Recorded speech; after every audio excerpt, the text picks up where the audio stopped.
Good evening, everyone. My name is Brenda Ahlberg, Kenai Peninsula Borough Information Officer, and with me tonight are some very special guests that I'm glad they were able to take the time tonight to talk with Dan Nelson and myself.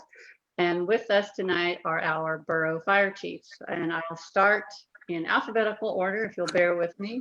We have John Marsh with the Anchor Point Fire and Emergency Services, Connie Bacon with the Bear Creek Fire Service Area, Bob Chicarella with Kachemek Emergency Services, Roy Browning with Central Emergency Services, and Brian Crisp with Nikiski Fire Service Area.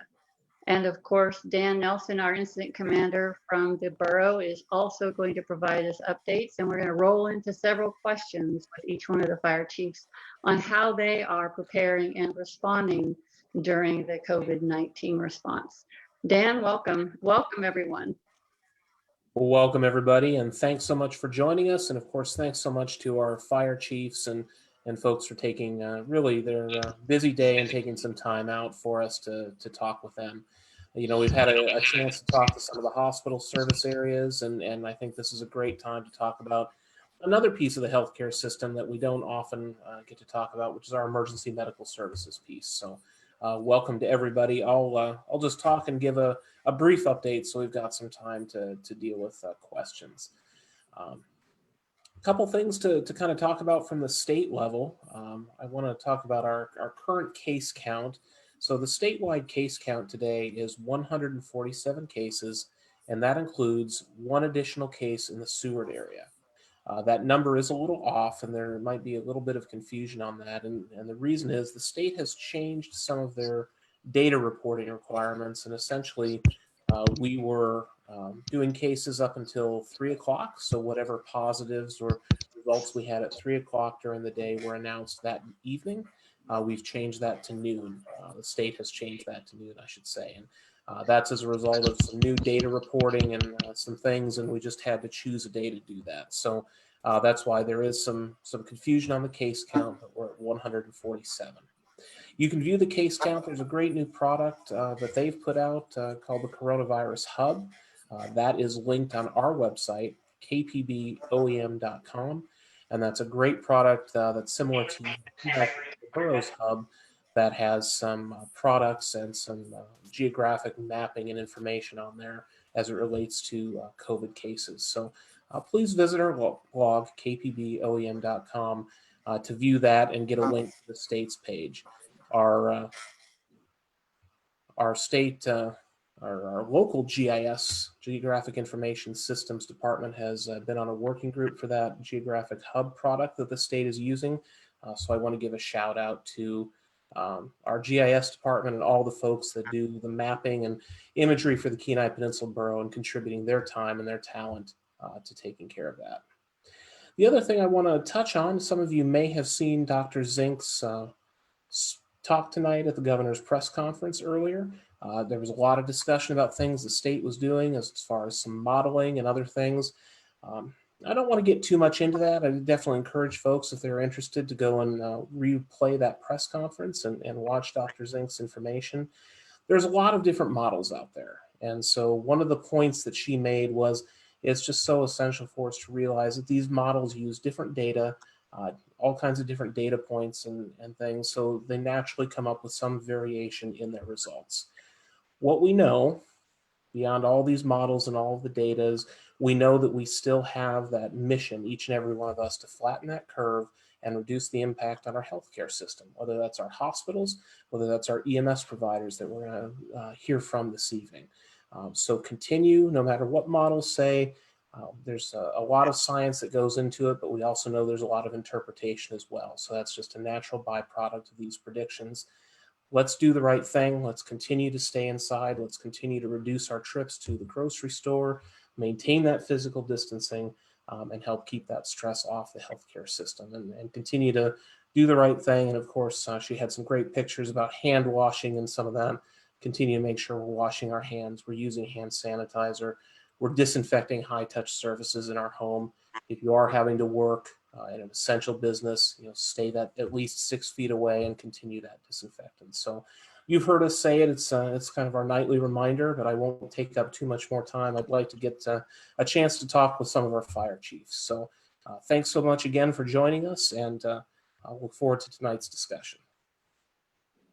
Thank you, Dan. I want to apologize ahead of time. I'm having sound difficulties, so I had to go old school, just straight off of my cell phone. So bear with us, and I'm going to start with questions, and we'll go from one chief to the other. And instead of just saying chief, I will speak by your first name, if that's okay. So John, can you tell us what Acre Point is doing with regards to how you've prepared for this response? What measures have you taken? We've been prioritizing the safety of our responders first, so we've been struggling to get some PPE, which we pretty much solved that problem this week. All our responses are going to be the same, other than we're going to step up the PPE. We posted a picture on our Facebook page yesterday of what kind of PPE people can expect to see when we show up. All right, Miss Connie Bacon, you're Bear Creek. How are you tonight? Hello, Brenda. What is your department doing in regard to this response tonight? Well, we've kind of upped our game a little bit. First of all, Bear Creek is a first responder, and we respond with Seward Volunteer Ambulance Corps, who does our ground transport. So as a first responder, we might arrive on scene first. The first thing I did was absolutely no personnel will respond to the scene in their POVs. They must all come to the station, respond in the apparatus, just for a little bit more protection for them. That's and up our PPEs, just like John said. Well, that's an important point. The POV, you're talking about personal vehicle. That Yes, folks, personal vehicle. that means they've got to come to the station. They got to be prepared. Correct.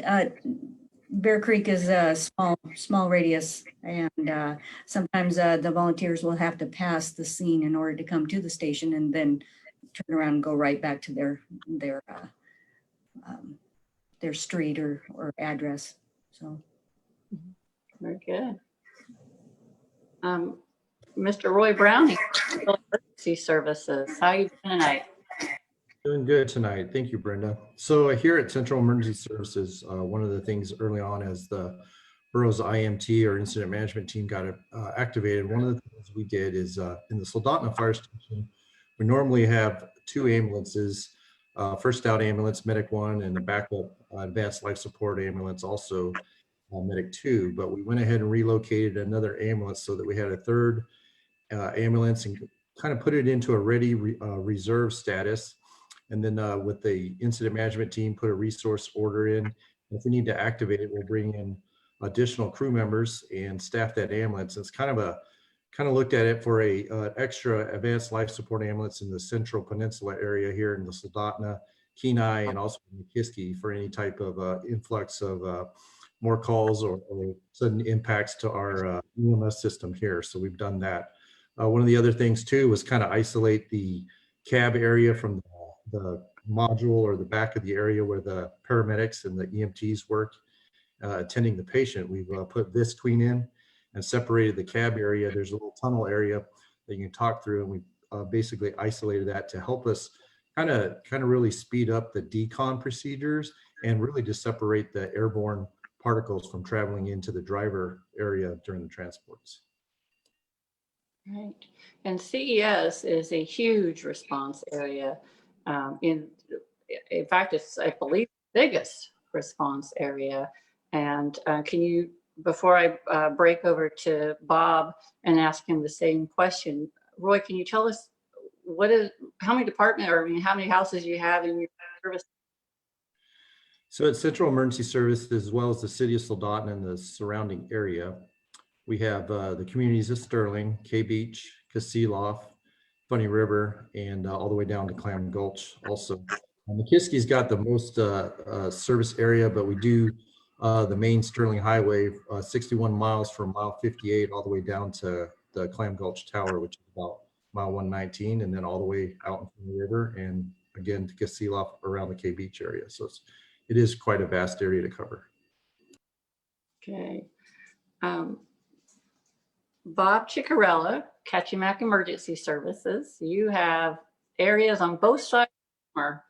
And tell us a little bit about that, and then tell us what you guys have done to prepare. That's correct. We have we cover 214 square miles down here surrounding the city of Homer, and have two stations, which we call our east and west side of Homer, across the bluff all the way out to Caribou Lake and beyond. What we have done is we've put in protocols for our responses that we haven't had in the past, of course. Dispatches doing a screening of calls for first responder protection, and we've added a secondary screening. We send what we refer to as a scout into when we arrive on scene to the door to meet the patient. They stand 6 feet away to keep their social distancing, and they do wear PPE when they do this, and they go through secondary screening on certain calls. If there is, of course, a cardiac arrest or a major trauma, they will just dress in complete PPE and go right in and start immediate care. As well as we have kept back some of our responders because we get a pretty decent amount on each EMS call, and we're staging them on the road or the end of the driveway and only using the crew that is needed. Yesterday, we had a rescue call where we needed a lot of responders because we had to pull a patient out of a basement that had no actual real access. So we had a lot of lifting needs there. So with that, we had gone through the screening and found that there was no real concern about the COVID. So everybody did, though, don masks and face shields just to be on the safe side. And we took care of that patient that way. So a lot of new systems, a little extra precautions. And, you know, we are trying to limit our full PPE and only use it when absolutely necessary because of the shortage. Thank you. Brian Crisp is our fire chief for Nikiski Fire, our oldest house in the Kenai Peninsula Borough. Welcome, Brian. Thanks, Brenda. Nice to be online with you guys. I just want to start off, and I would like to thank the Nikiski community for their patience, understanding, and continuous support during this pandemic. Nikiski Fire Service is always ready and proud to serve. We as a department have taken necessary precautions and steps to protect our employees, their families, and those that we serve in the community. We're prepared to respond to all emergency calls and critical non-emergency needs that the community has. Just like Roy was saying, we are the largest service area, 6,000 square miles. We cover Nikiski and also the Cook Inlet with all the oil rigs in the Cook Inlet, the west side of Beluga, and the village of Tyonek. We have 4 stations right now. We currently are building a 5th one. Some of the things that we've done to change responses, we've kind of locked down all the fire stations to do that social distancing with the public, and we're having people call the main number when they come to the station and ask for stuff. We've kind of suspended the blood pressure checks, temperature checks, vital sign checks when people come into the station.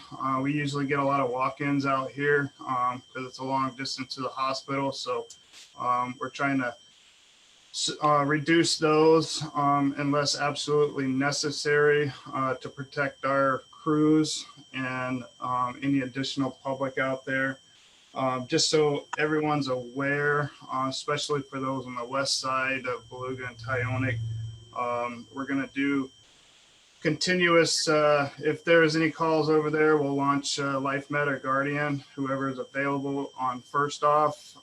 If that doesn't work, we are going to respond via Hillcorp's OSK helicopter or their Twin Otter. And then as a third resort, we will use Samaritan's Purse out of Sabana Airport to get over to the west side. And to the platforms, if we ever need to go out there, is still with OSK Heliport.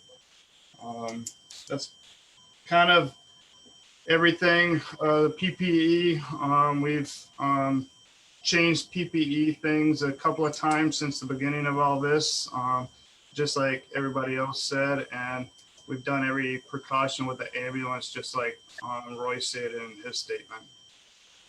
Thank you for that. John Marsh, Anchor Point Fire and Emergency Services. You are also, as well as Bob Ciccarella at Kachimak, part of the Homer Unified Command. To some extent, you guys are certainly supporting them with mutual aid. Can you tell us a little bit about how you guys are guided by any national or local medical directives as it relates to COVID? Since this is a situation, it's kind of a new kind of incident for all of us. So we're leaning on direction from whoever we can get it from federal government, state government, our local medical director. We've been in meetings with Homer Volunteer Fire Department and SPH to get their input as well. So we're pretty much taking our information and our advice and our direction from anyone we can get it from as information becomes available. And it is certainly always changing. Miss Connie Bacon at Bear Creek, in addition to those local medical directives, can you help for our audience, who and why do we have a medical director? Say that again, you were breaking up, Brenda. I'm sorry. Who, can you tell us why we have a medical director and how does he support us? What is his role in this as well? Dr. Levy and Dr. Cooper both guide us with any questions that we have. We have protocols, EMS protocols that they have provided for us.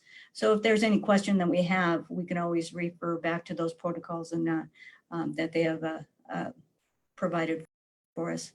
And they're available at any time. Thank you. And for those that don't know, on the east side of the peninsula, you guys also have mutual aid with the city of Seward and also with Moose Pass. And I'll take a segue out for a moment for Miss Connie. We have our FISA group, the service area that is part of the road system that Central Emergency also support that as well, correct? That is correct. We also have a mutual aid with Lowell Point. That's right. Thank you for that. Mm-hmm. Roy, what can you say about your department and the national or local medical directives as it affects your department?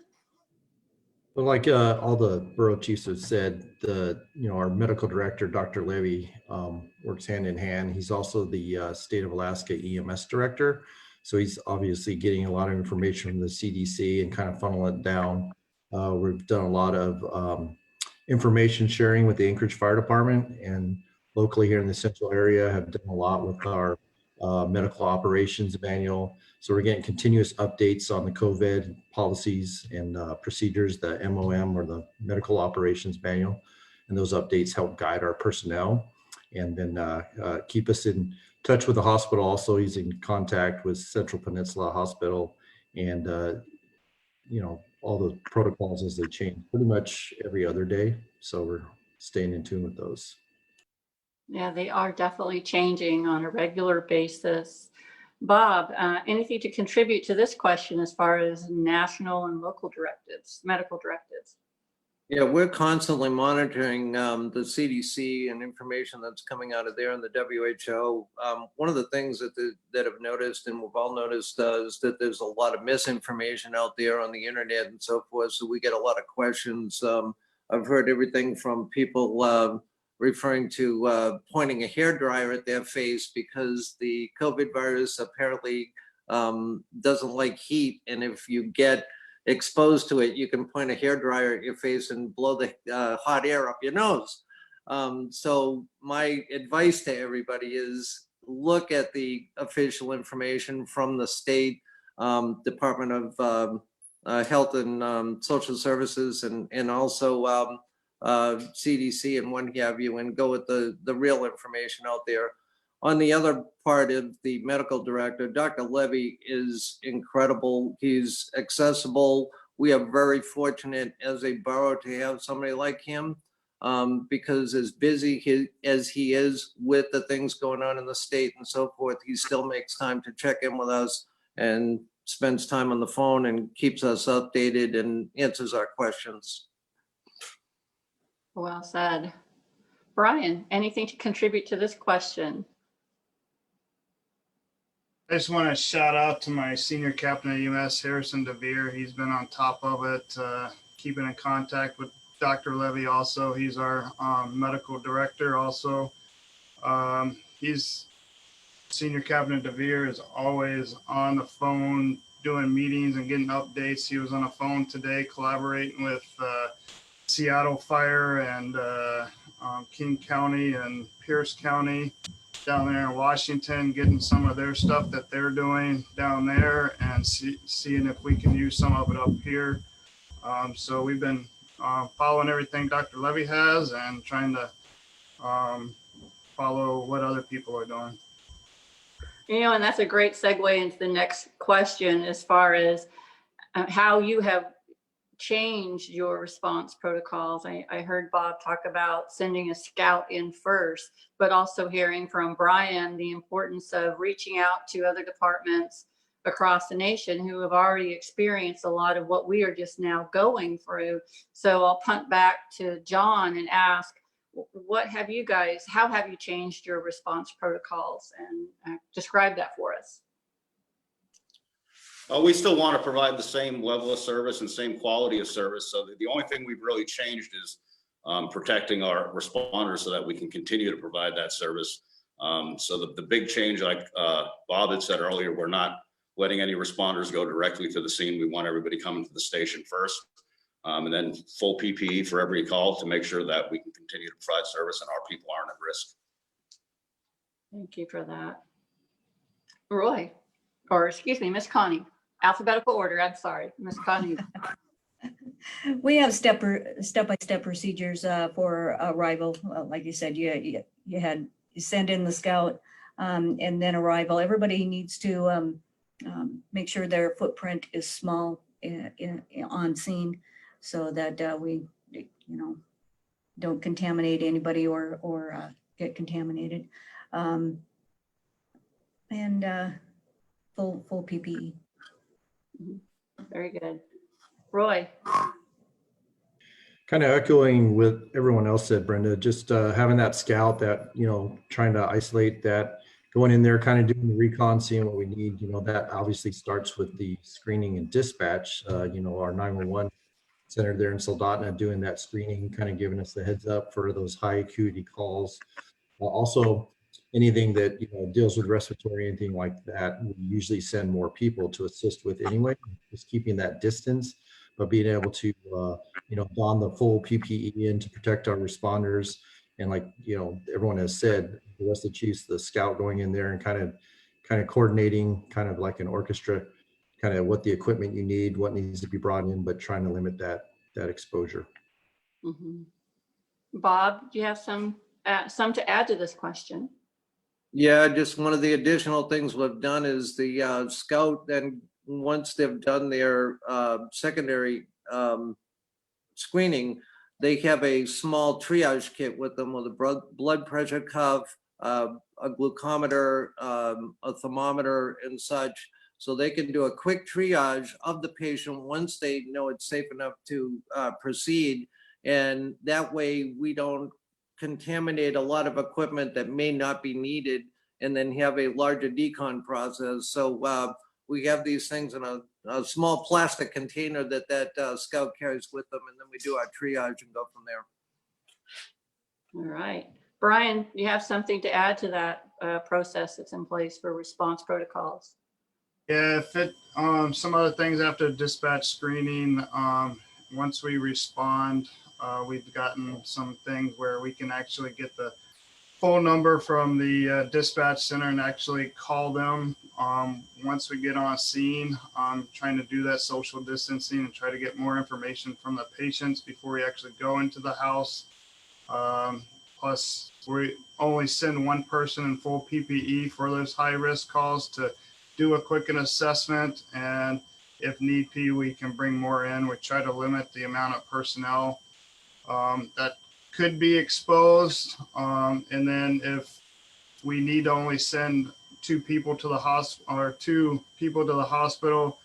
a driver and one person in the back, try to reduce calls. We got a limited amount of responders here, so if we start getting exposed, it could take out entire shifts and reduce our calls. So we try to protect ourselves as much as possible and get that information prior to treatment. Let's talk a little bit about that. Just take a reprieve here from our fire chiefs, and I'm going to come back to Dan and tell us why it's so important when a call comes into dispatch and those initial screening processes that's done via the phone call. Can you walk us through that and why that helps set up our first responders for their protection levels? Of course. And so we've talked about this a couple times, but let me just talk a little bit about the process for when the 911 dispatcher might answer your 911 call. They're always going to find out that basic important information, your location, your phone number, and what your emergency is. And everything that they do is based on a medical protocol. So we'll stick with medical calls for a moment. And once they determine what your call is, what your issue is, they start going through some screening questions. And those questions help to determine and give a determination to the first responders of potential severity, what the issue is, and any important information they might need to know, say perhaps about your medical history or anything else that might be relevant. So that's done very, very quickly on a 911 call. But we've also added some of that additional questions. So our medical director has assisted us. And so you might be asked about symptoms that are specifically related to COVID, even if it might be a seemingly unrelated issue. You might be asked about your travel history. And again, it's important to emphasize that these questions are not to determine whether you are going to get help. Of course, the first responders are always going to be coming in and assisting you. But it's to give them as much of a heads up as possible. So some of these measures that the chiefs have been talking about can be employed. So perhaps you may be met by only one responder if there's a potential risk, or if the situation dictates, perhaps they'll ask you to come out of your home. It doesn't matter what the situation is, but it's to give them a heads up, because we know that our PPE, we keep talking about it, that personal protective equipment, is in short supply. And I know, all of our departments have a supply right now. That's not the issue, but we want to conserve that as much as possible, because we know we can't just hit the order and get more right away. So it's all about protecting the responder, making sure that you get the service you need as a resident, and making sure we're preserving our personal protective equipment as much as possible so we can help the next person. All right, I'm going to switch up the order. Let's see who's paying attention. Brian, Christy, you're going to be on deck. Tell us post-response on the backside of that. What have you guys got in place as far as decontaminating equipment or the ambulance? How is that affecting your turnaround time? And or even what are some of the hospital's expectations when you're coming to Central Peninsula, or if it's at the South Peninsula? So I'll start with Brian. Thanks, Brenda. So when we get to the hospital, if we have a high-risk patient and we go to the hospital has set up a decon station at Central Peninsula Hospital, where we can, after we drop off the patient, we can go over and decon the ambulance. Just for our turnaround times, I'm just going to say with a Station 1 call, we're normal standard turnaround time before COVID-19 was an hour and 30 minutes to back to the station. We're looking at about 30 minutes of decon time at the hospital. Additionally, that will put our ambulance at Station 1 at 2 hours turnaround time. And for Station 2, the standard time is normally 2 hours. And then you add a 30 minutes on that. So we're looking at 2.5 hours for a station 2 ambulance call. So it's kind of where we're at right now. CPH has been great on supplying their supplies right now. And that's pretty much what I got. Okay. Bob Chicarella, can you add to that? What process do you guys have in place as far as decon and turnaround times and hospital expectations? So as Brian had mentioned that, the decon, the added decon has obviously added the slower turnaround time a little bit. And we've been looking at things to cut that down. For example, trying to isolate our driver from actually participating in direct patient care and using the driver so that driver doesn't contaminate the cab and add more decon to the ambulance. However, we do have that decon, just like Brian said, at the hospital, which is still adding time. And that's why we're trying to cut down on maybe the amount of equipment that we normally might bring into a scene with that triage and say, we don't need this right now, so let's leave that in the ambulance. The other thing is that we have decon when we get back to the station. With 214 square miles that is populated, we have a lot of drive time to the hospital, and then of course back to the station. So, we do average about 2 hours, just like Brian does or talked about, and pretty much we're just trying to cut that down as much as possible. But you get back to the station, we do a little bit more extensive decon, but at least we're in service pretty much at that point in time. All right. Roy, we talk about decon, we're talking about the procedures in place to what we call decontaminate the ambulance. I'd like for you to explain to our viewers, what does that mean? What do you mean by how are you cleaning it or decontaminating it?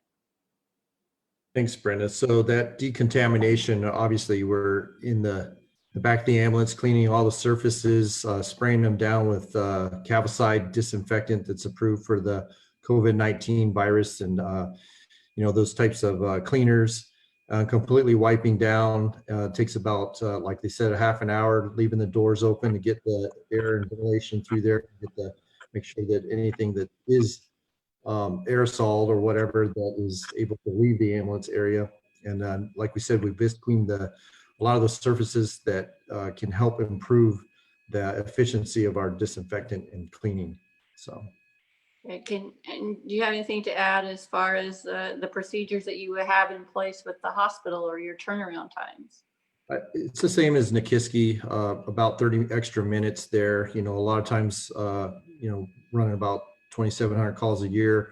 We will have where we drop one patient off the hospital, and right when we're dropping another patient, we'll take another call out of there. So usually do a real quick decon.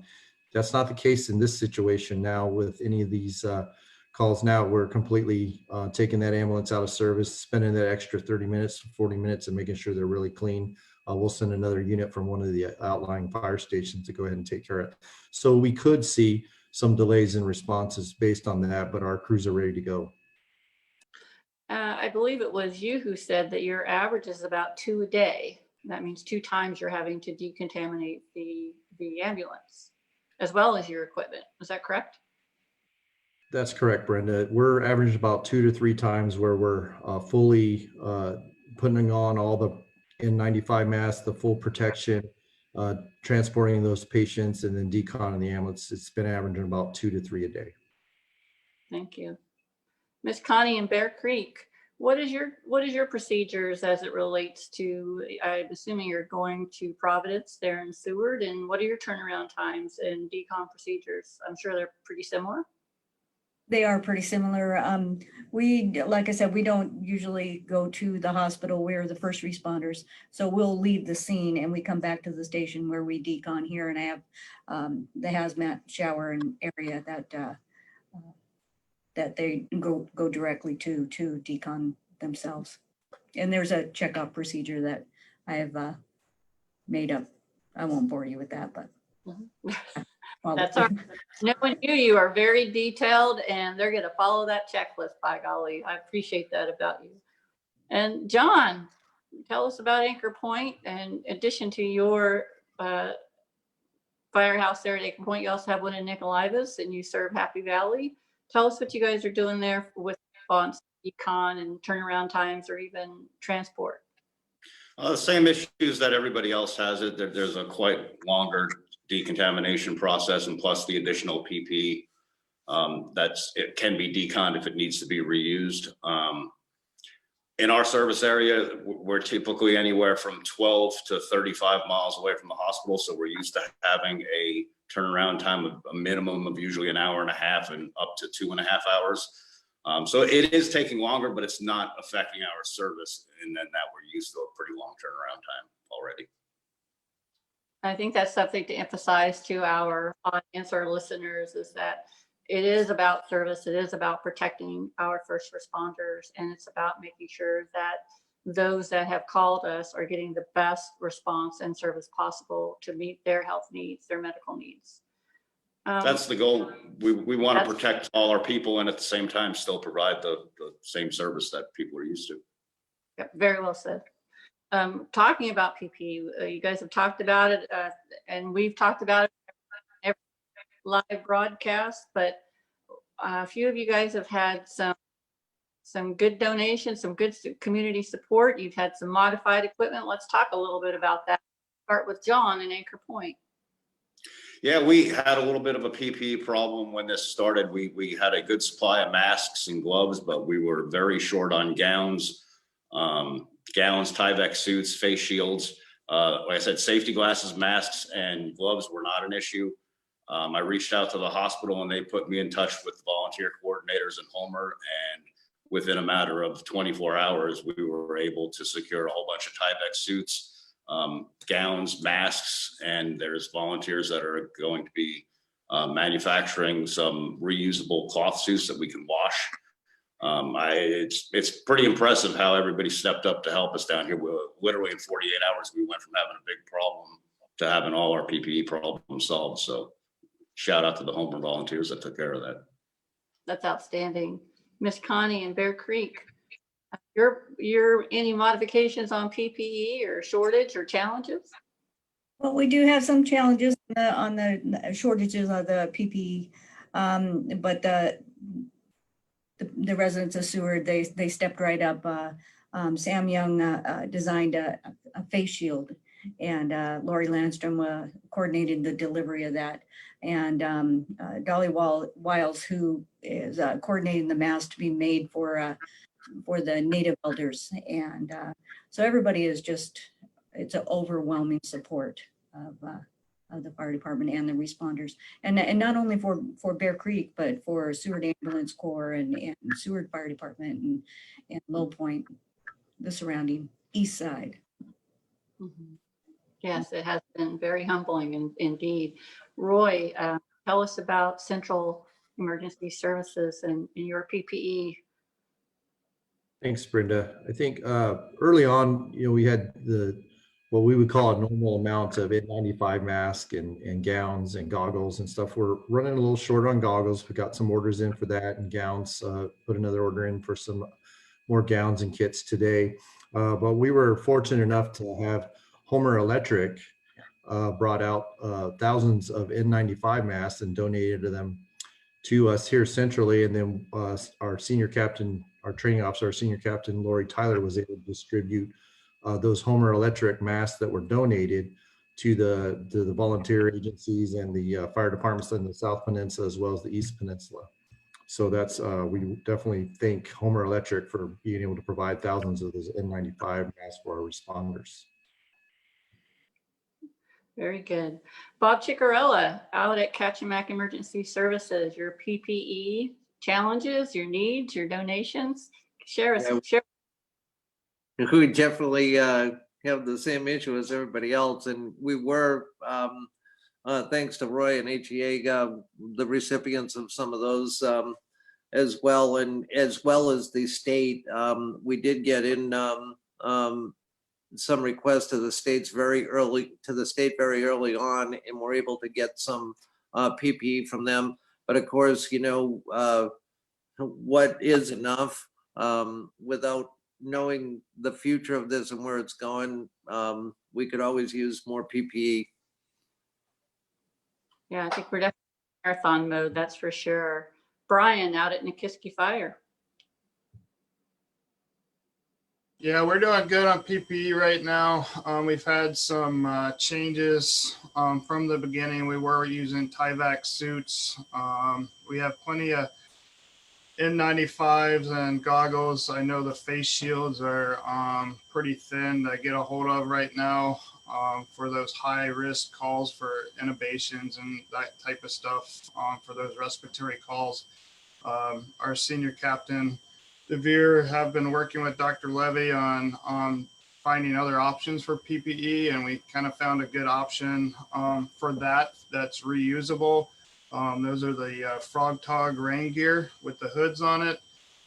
So we went out and purchased some of those at Walmart, one for each of our full-time staff, and then we got a couple of different sizes to put on the ambulances for volunteers.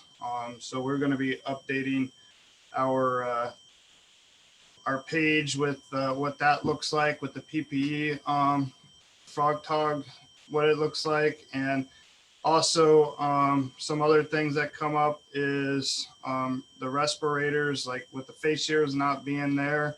Our medical director has approved us to wear our self-contained breathing apparatus mask with the cartridge filters on it for a full face protection and breathing protection along with those Frog Togs. And all of that can be contaminated as well, correct? Yes, the Frog Togs can be machine washable. We can put them in through the machine wash, and it's been by CDC guidelines says it will kill the virus. And also we will decontaminate the mask with regular chemicals, as Roy said before. Well, I'm going to firstly thank you guys for coming tonight and making the time out of your very long, busy days. You guys are my fire family. I want to say that to everyone and care for you very dearly. And I also want to express to those looking or listening how important it is that we not only stay home and protect our loved ones, but let's protect our first responders. And I would like to start with John, with any closing comments that you would like to share with our listeners. I just want to thank all of my volunteers for stepping up and still responding. I gave all of them the option to back off if they were not comfortable with what's going on. And I got the exact opposite reaction from all of them. They all want to step up and help. And again, I can't say enough about the volunteers in Homer. They solved all our PPA problems in about 36 hours. And they're still continuing to provide support. So shout out to them. Very good. Miss Connie, my favorite female fire chief in the whole wide world. Closing comments? Thank you, Brenda. I would like to thank the volunteers also. I mean, my volunteers have stepped up to the plate, and they do continue to respond to these calls, and the wonderful support that we've received from the community, and not only from the community, but from also the other fire departments. I tend to ask a couple questions, and I always get a wonderful answer or response. So thank you. All right. And Roy, Central Services. Same thing, Brenda. Definitely want to thank, it's not me as much as it is the boots on the ground doing that work. They're in the field. Our full-time firefighters and our 30 volunteers that respond with us also. Definitely want to give a shout out to the rest of our borough government for being able to continue with their operations. Shout out even to Sarah Dennis today, being able to process some of our EMS supply orders. We know what that looks like nationally, so we're able to process that paperwork pretty quickly. And it does take a team, and it goes beyond just CES or our borough fire service areas, but the whole borough itself. Thank you, Mayor Pierce. Yeah, there's a lot of moving parts behind all of us that we couldn't do it without them. Bob Chicarella, your closing comments? You know, it's amazing how everybody comes together in these kind of times, and I'm not just, I mean, it's the community, it's the volunteers. You know, we would not have a department in response without the volunteers that we have and the career people that we have, as well as the borough and the whole system, the state, and it can keep going. And it goes out even outside of here to other areas that we have learned from when they got caught early on. They got caught by surprise in some cases, and we have learned from them. So I think we've had that advantage here to put some things in place ahead of time that they weren't ready for. So it's just incredible, the effort just from everybody goes on, and you can tell that it's greatly appreciated by people out there, just from the thanks that you get when you walk into a store or stop at a gas station. So, Right. Brian, your closing words from the Nikiski Fire? Yeah, I just want to thank my full-time staff and volunteers also. I couldn't do my job without them. Like Roy said, they're the boots on the ground getting the calls done. The volunteers we have are exceptional. They've been coming in between school and work and everything, and filling in on shifts and providing that extra manpower that we need. And I just want to tell the community to stay safe, stay home. We'll be there if you need us, and we'll be there. And Dan, our incident commander, we affectionately call him Disaster Dan. That's a whole nother story. Can you wrap it up for us tonight, sir? Absolutely, and thanks so much, Brenda. And so thank you to the fire chiefs for joining us tonight and going through a real great conversation. And you know, once again, my thanks as well to your crews and to all the work that you've done and your agencies and departments have done. You know, it's been said, I'm not going to belabor it. We're going to stay at home. We're going to wash our hands. We're going to keep everybody safe. We're going to keep the pressure off our EMS system and our healthcare system.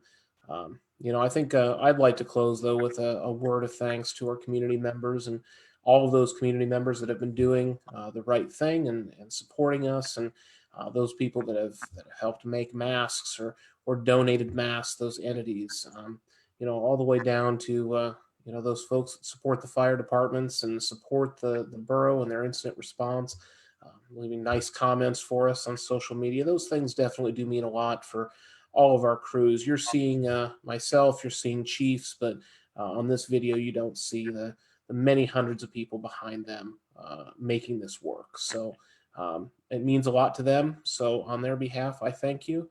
And we'll wish everybody here a very pleasant evening. We'll be back tomorrow at 7 p.m.